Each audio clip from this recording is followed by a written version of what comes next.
जाना ढगे भी मेरे जुड़ गए। अच्छा मैं ये ढगे ने मारा ठंडे दोनों हाँ ढगे में पीपा बना आता रहा। अच्छा मैं कहले मेरे ढगा न छोड़ियो मैं जाना नहीं छे हाँ जो मैं लिखिया और गल्लो बड़ी बनू हाँ गल्लो बड़ी बनू लट ले हाँ अगे अब्दुलरमान जनी देखे रहा था हाँ पैसे गिन के मैंने कह लिया हाँ भाई आला पैसे गिन ला मैं कहा गिन ले मैं पाई दे मां जो लिखिया उठे हाँ वो पूरी में भर लिया फिर आ गया मैं हाँ कहने लंबू यार तू बहुत हाथ डाल नहीं है तू हाँ। जमा नहीं बसा कर लटक गया था हाँ मैं कहा मेरे सेम पार्टी मुड़ गया हाँ हाँ वो आई गई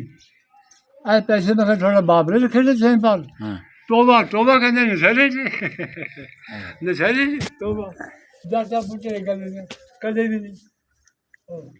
पाल गल छड़ दी ओने बैठे सारे पुट सारे चार डिंगा हो दियां दे उधर भी बना नाल गल्लां करदे सारा भी बनाने यार सही याद ताजा हो जांदी राह भाई अच्छे आने कई जगह है सारा के हां हाल भी लगा के अच्छा अल्लाह करे टियोंदे जरा तुम अल्लाह करे और तू नहीं बना सकदा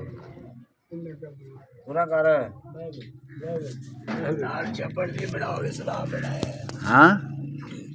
कद बनाइए होर बनाई अच्छा बोल ले दी हाँ कहना राजपूत वर्गी ने जात नहीं जे चिड़े ना हाँ राजपूत वर्गी जात नहीं जे चिड़े ना हाँ टूट वर्गी लकड़ी जे चिड़े ना हाँ है जी अच्छा बनाई है बन रही है बाबा जी तुम करियो करियो ਉਹ ਮੇਰਾ ਦੇਖ ਕੇ ਖਾ ਲਿਆ ਮੇਰੇ ਬੱਚੇ ਨੇ तभी याद ताजा हो जाए करेगी ਬਸ ਯਾਦ ਹੈ ਹਾਂ